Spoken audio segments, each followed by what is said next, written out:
Biruin nyo, bilyar mga boss, ito. Sabi ko sa inyo, sino nagsasabi dito na weak si Pangulong Bongbong Marcos? 5 bilyon. Sino po ang nagsasabing weak si Pangulong Bongbong Marcos? Wala.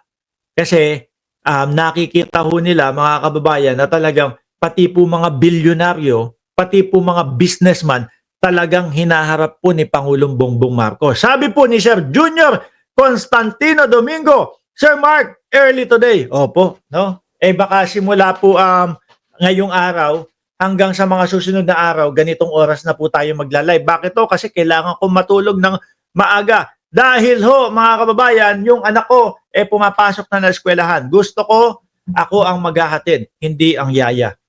Di ba? Game. Tuloy. Game. Ayusin na natin ang Las Piñas. Naku po. 5 bilyong proyekto papunta lahat sa mga negosyo ng bilyar. Sabi ho dyan sa thumbnail, dyan sa ano, no? Lupet, bayan gumastos sa daanan nila. Nako po. Ito, naisip ko na ho ito mga bossing, no? Kasi DPWH si Mark Villar dati. Ano po? Ngayon, ang tanong natin, hindi kaya nagkakaroon ng mga gastos ang bayan para ganito, ganyan. Bibili sila ng mga lupain sa mga bulubundukin, yung mga liblib na talaga, yung walang mga daanan at walang papunta doon sa lupain na yon. Di ba? Bibili sila ng gano'n. Tapos baka papadaanan naman ni Mark Villar papunta doon sa lupain nila na yon. Kasi ho, mga kababayan, syempre ganito yan. Simple lang, no? Hindi ko naman ho sinasabing ginawa talaga ni Mark Villar. Baka lang ho. Kasi pwedeng conflict of interest Di ba? Ganito yan. Pag bibili ka, example na lang ho. No? Yung mga bulubundukin na yan, yung kalagitnaan ng bundok, ang gagawin yan, eto, wala naman dadaan dito No? Baka pwede, 50 pesos per square meter na lang ito. Baka pwede, ganito, hindi naman titulado. Bilhin namin, 30 pesos per square meter. Ito, isang bundok na ito, ganito, ganyan. Wala namang daanan papunta ang sasakyan dito. Di ba? Siyempre, ganun kababa yun. Ngayon, bilang DPWH Secretary, baka mapadaanan galing doon sa pondo ng bayan. Di po ba? Baka lang yan, paulit-ulit ko sinasabi, baka lang. Hindi kasi malayong isipin naming mamamayang Pilipino na ganito, di ba? Nenita Sabado? Baka mapadaanan. Dinaanan na po, may kalsada na. Nako po, pag binenta na doon sa mga bibili ng mga bahay doon sa negosyo nila, maganda po ang plano dyan. Lalagyan po ng daan, papunta dyan sa subdivision ninyo. Tapos may mga grocery po, papunta sa palengke, easy way na po. Maganda po ang ano dyan. Maganda po ang presyuhan dyan, di ba?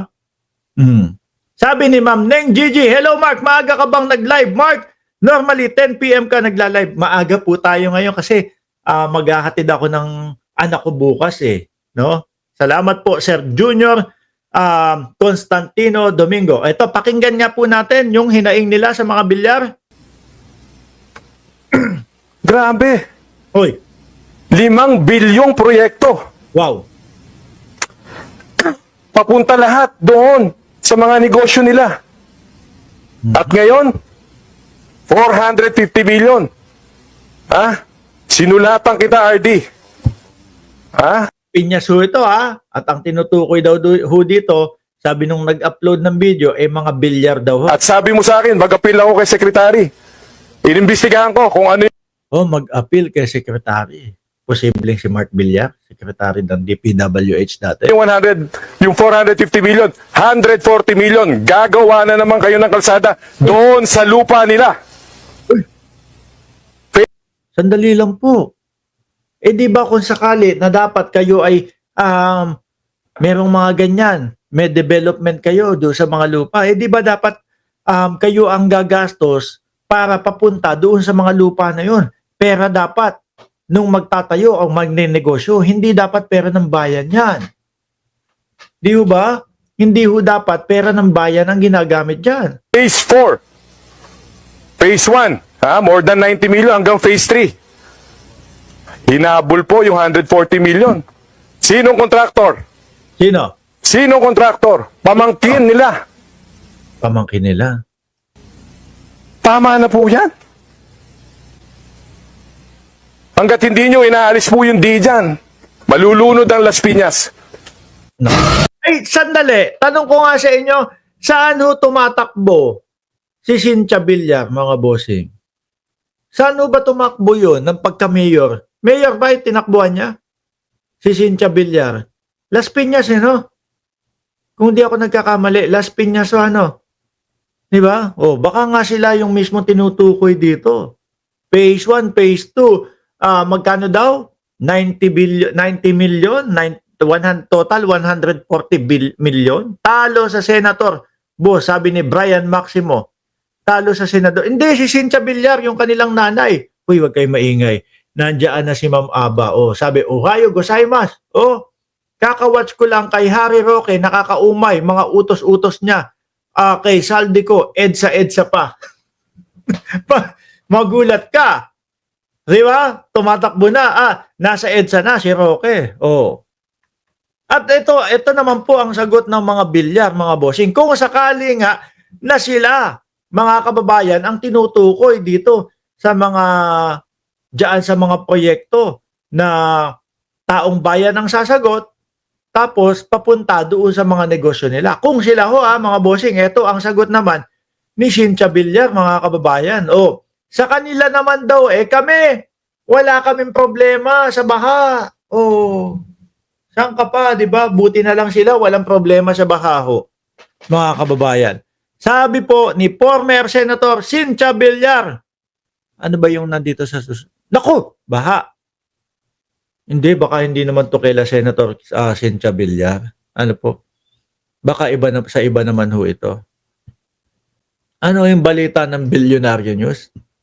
Sabi dito, ay kulay ng bahay, ganito, kulay orange. Oh. Baha sa Camellia Homes. Grabe! Look! Oh!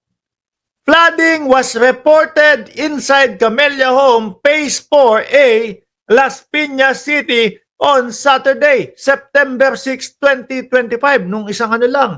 Nung ito lang. Nung Sabado lang. Di ba? Baha nga. Oh. Camellia Homes daw yan. Ayan, sinabi nila ho, mga bossing. Flooding was reported inside Camellia Home, Phase 4A, Las Piñas City on Saturday, September 6, 2025. Walang problema sa baha yung mismong subdivision nila sa BF Resort. Oh, I'm from there too. Wala rin kaming baha. Sa tapat ng bahay lang. Pero ito, baha doon sa loob ng Camellia.